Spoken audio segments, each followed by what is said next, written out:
Vaya. Om Namo Bhagavate Vasudevaya. Om Namo Bhagavate Vasudevaya. Bhagavad Gita as it is, chapter 11, text 8.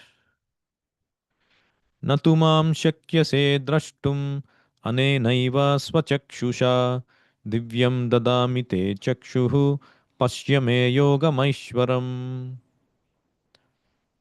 So Krishna, having started to show Arjuna his universal form, he knows that Arjuna by himself will not be able to comprehend and see this universal form. Therefore, he says, Na shakyam, na shakyase drashtum. You will not be able to see this in your with your present eyes. Anenaiva swachakshusha, na shakyase drashtum. My form, mam. Therefore, te divyam dadami chakshuhu. Unto you I am going to give divyam chakshuhu dadami. And then Pashya, look at this Yogam Aishwaram, my inconceivable mystic opulence. So that means our vision in the present condition is not good enough to understand or see spirit. In prayer to spiritual master, we chant, Om Agnana Timirandhasya Gnananjana Shalakaya Chakshur Unmilitam Yena Tasmai Shri Gurave Namaha. What it means is, I am praying to the spiritual master and telling him that I am born in the darkest region of ignorance. Agnana Timira Andhasya. But the spiritual master, out of his kindness, gave a gave me a vision by which I can see things in reality. That is called Gnana Anjana Shalakaya. The torch of knowledge he has given me in my eyes. And Chakshuhu Unmilitam, thereby he opened my eyes. So far my eyes have been closed. But out of kindness he opened my eyes. Tasmai Sri Gurave Namaha. I offer my humble obeisances to such a spiritual master. So in Mahabharata, there is this famous episode where Yudhishthira is questioned by Yaksha. Believe it is Yaksha. When he takes away all his brothers and tells, if you clear my questions, then I'll release you, brothers. And then one of the questions he asks, what is the most amusing thing you find in this world? What is the most bewildering thing, wondrous thing that you find in this world? Now, Yudhishthira did not tell, oh, of course, Taj Mahal did not exist in that time. Anything like that. He told the bare reality. What he told? Ahani ahani bhutani gacchanti yamalayam. Seshaha sthavaramicchanti kimascharyamatah param. What is the most wonderful thing? There is nothing so wonderful. Atah param ascharyam kim. Where is the most amusing thing, surprising thing? When ahani ahani bhutani gacchanti yamalayam. Every day, ahani ahani bhutani gacchanti yamalayam. In front of us, the living entities are dying and going to Yamaraj. Gacchanti yamalayam means they are dying. But Seshaha, the rest of the people who are seeing this, Sthavaram icchanti. They think that they are going to live forever. They can live forever. So this is the most amusing thing. Suddenly somebody dies prematurely. We all think, oh, how bad it is. But we don't know that it could have also happened to us. There is no guarantee. So this is called seeing with the real vision. देहापत्य कलत्रादिष्वात्मसैन्येष्वसत्स्वपि तेषां प्रमत्तो निधनं पश्यन्नपि न पश्यति. So somebody may say, oh, I have eyes, I can see things, I can learn things. Why I need spiritual eyes? Therefore, Bhagavatam says, Pashyannapi na pashyati. You are seeing but not seeing. What is that? Just as Yudhishthira said, people are dying, but you think you can live forever. That is not proper seeing. Therefore, you think you live forever. Therefore, Deha Patya Kalatra Adishu Atma Sainyeshu. You start to build your body, make it very healthy and stout, spend all your time on that, decorating it. Apatya, children, you work so hard to give everything to the children, not keeping everything for yourself, without thinking whether they will take care of me. Of course, people may say, I don't need them to take care of me. I just want to give them. Yes, you give them, you give your body, you give your children, you take care of your wife, Kalatra, or spouse, Adishu, or your relatives. You invest so much thinking they are my Atma Sainya, they are my soldiers that will help me. None of them will help at the time of death. They are Asat. Asatsu means they are temporary. A bound person cannot help rescue another bound person. The rescuer must be liberated. So this is our vision. The spiritual master gives that vision. So one time a visitor came to meet Srila Prabhupada. He saw the temple and he asked about different processes and he was given prasadam. And he was asking, what is this?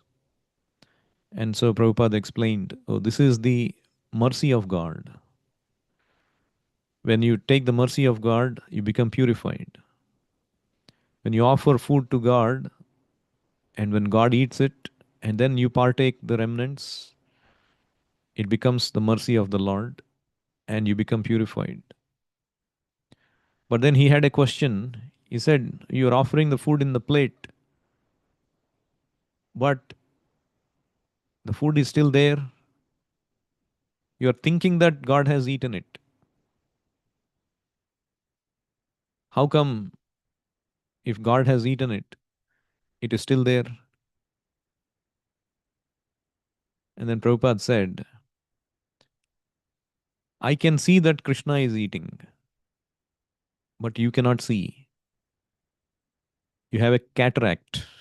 I mean, not literally material cataract, but just as a analogy. If somebody has cataract, they cannot see things clearly. But I can see Krishna is eating when you offer with love. And Krishna himself says, Patram pushpam phalam to yam yo me bhaktya prayachati tadaham bhakti upahritam asnami prayatatmanaha. I eat when you offer me these vegetarian categories.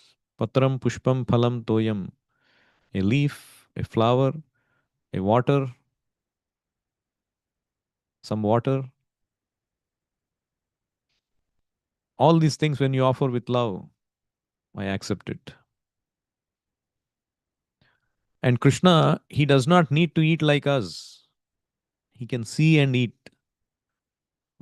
Brahma Samhita says, Angani yasya sakalendriya vrittimanti pashyanti panti kalayanti chiram jaganti. His angas, his limbs, Angani yasya sakala indriya vrittimanti, they are capable of performing the task of any other limbs. Krishna can eat by seeing.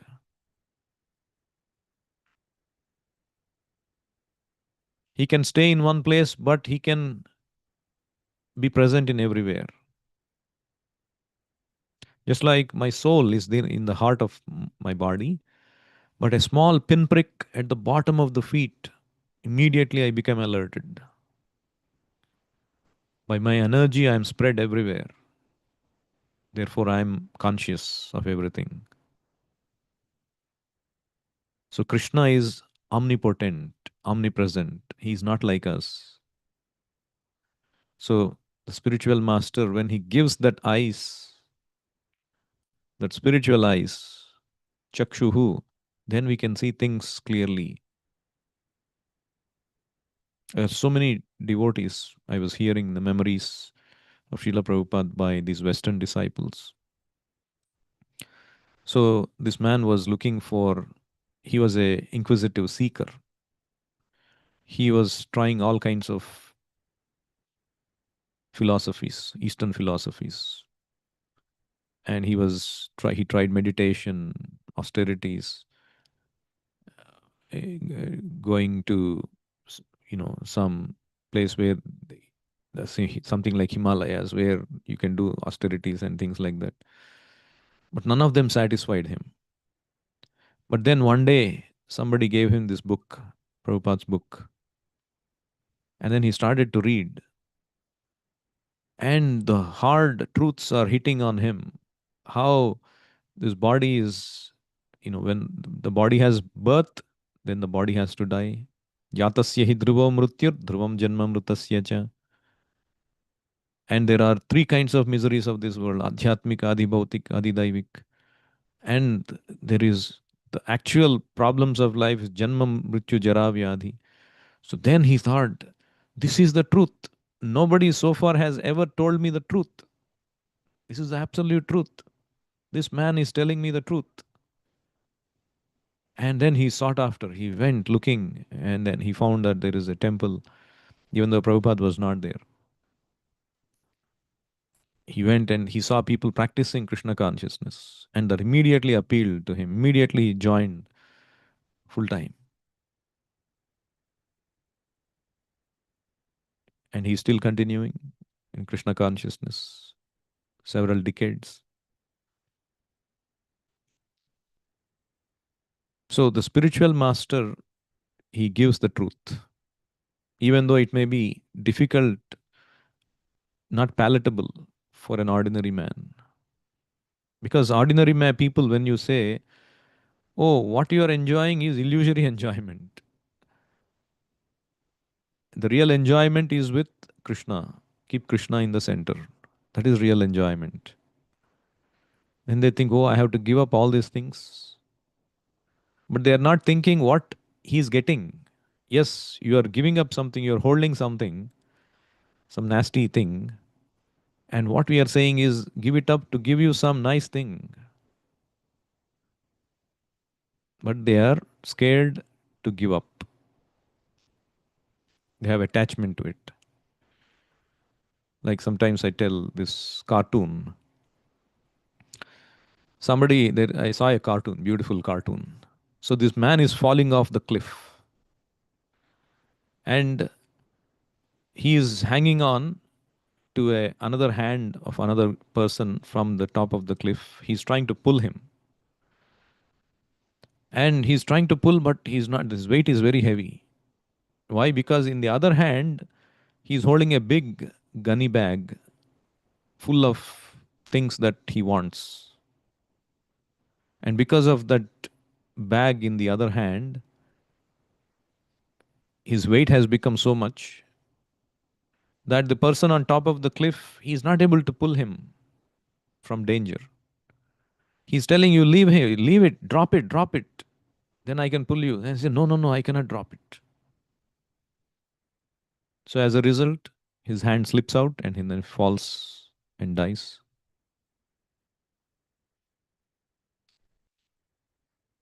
So the attachments we have, the desires, and so many our addictions, tastes that we have developed, the enjoyment things that we have a few things that we enjoy and we want to hold on to it dearly, even though it is dragging us down to death. But Krishna is saying, give it up. Sarvadharman parityajya, mamekam sharanam raja. I'll take care of you, don't worry. Krishna is giving assurance. Like somebody did a experiment. A frog, you take a frog and you put a boil, hot water, a bowl of hot water, a big bowl of hot water. And then you drop the frog in that, even though it is not burning hot, but it is hot. Immediately the frog jumps out because it is hot. It has come from outside temperature, suddenly it finds heat. But then you put the frog in that water at a normal temperature, and happily it stays, swimming and enjoying. And then you start to heat up that water slightly, and the water is slightly heating up, and the frog is enjoying still. It doesn't perceive that small increments of temperature. And then it comes to a stage where it is as good heat as it was in the previous case. Still, the frog is not able to detect, to the extent that it dies staying in the water. This is how Maya works. There is a slow and steady increment of illusory things that are thrust upon us. Slowly and steadily, the Kala is pulling us, and we are sucked deep into it. So that is why we need a jerk by Krishna or the spiritual master, a tight slap. Just like Krishna first, even though he didn't slap Arjuna, he chastised him strongly. The first words of Krishna to Arjuna in Bhagavad Gita were not of praise, it's chastisement. Ashocyan anvasocastvam pragnavadamscha bhashase gatasun agatasumscha nanusochanti panditaha. What he said is, Asocyan anvasochastvam, you are lamenting for things which are not worthy of grief. And then you are speaking like a learned man. Pragnavadams cha bhashase. That means you are not a learned man. You claim yourself as Pandita, but you are not a Pandita. Because Gatasun agatasumscha na anusochanti panditaha. A real Pandita does not lament for Gata Asun and Agata Asun. Gata Asun means life air. A real Pandita does not lament for the living nor for the dead. And you are speaking like a learned man. And then Krishna told the whole Bhagavad Gita. So if we are fortunate to be guided by a spiritual master, either we voluntarily choose to be guided or we come across and we keep hearing occasionally here and there, and then eventually we that reality, that thing starts to dawn on us. Yes, this is the right thing, and let me do something about it. And that is the start of our spiritual journey. And then when you progressively serve the spiritual master and Krishna, then the eyes of knowledge will open up. Like today, somebody was sharing a verse from Bhagavatam. The more eagerly, regularly you recite and hear Srimad Bhagavatam, the more Krishna becomes a reality in your life, the more you develop the vision of Krishna. So, the other thing to note here is that Prabhupada says, okay, even though Krishna is showing Arjuna the universal form, a pure devotee does not like to see Krishna in any form except his form with two hands. So, because a devotee wants a loving relation with Krishna, not some attraction by opulences. If you see in Vrindavan, why Krishna glorifies Vrajavasis, why Krishna glorifies the Raga Marga, Raga Bhakti, the spontaneous loving attraction displayed by the Vrajavasis, is because they love Krishna purely. Not that because he is God. They love Krishna because he is like that. He's attractive, he's got great qualities, he's merciful, he pleases his devotees, and it is fun to be with him. There is no element of godly dealings in Vrindavan. This is the highest level of pure devotional service. Bhagavatam Sukadeva Goswami explains how every day these cowherd boys, Krishna wakes up, he wants to go to the forest taking the calves and cows, and every day it is a picnic for them. Every day is a picnic. We strive to arrange picnics few times a year, and that also we won't be able to properly because we have so many responsibilities. So he blows his flute and bugle, and he wakes up all his cowherd boys and calves, and then they proceed towards. And then these parents, they get them ready, and they decorate them beautifully, and they give them lunch bags, and they also have different flutes, bugles, and sticks for controlling the calves. And then the calves all they come, unlimited number of calves, and then they all start to go to the forest playing, jumping, and they would play different things. They would steal one another's lunch bags, and then the other person who got stolen, he will run towards them, and that person will throw that to somebody else. They'll be running towards Krishna. I'll catch Krishna, and then others will run towards him, and then they'll be imitating different sounds of these birds and jumping like frogs and imitating monkeys. So these boys, cowherd boys, they are playing with Krishna, the Supreme Personality of Godhead, like an ordinary child. These are not ordinary people. They are relating with Krishna like an ordinary boy.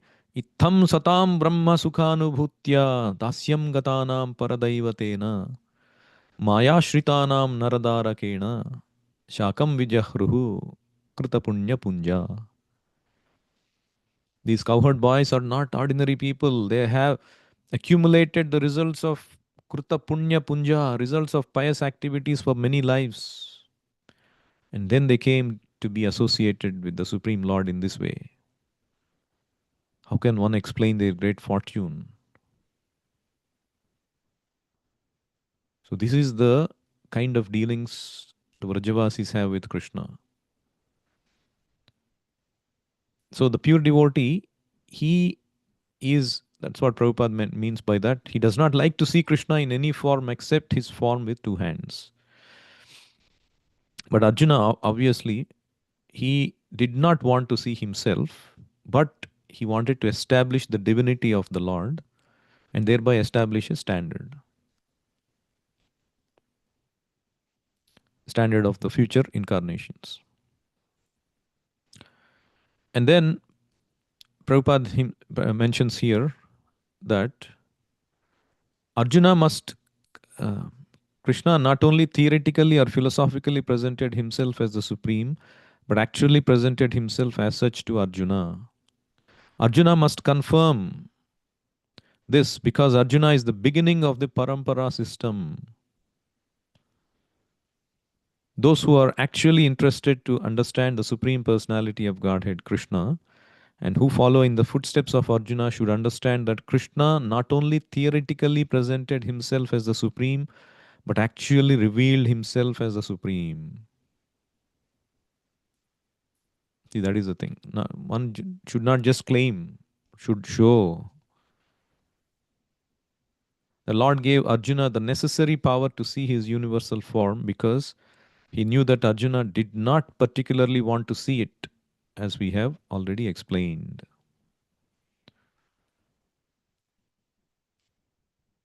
We'll stop here. Anyone has any other questions or comments?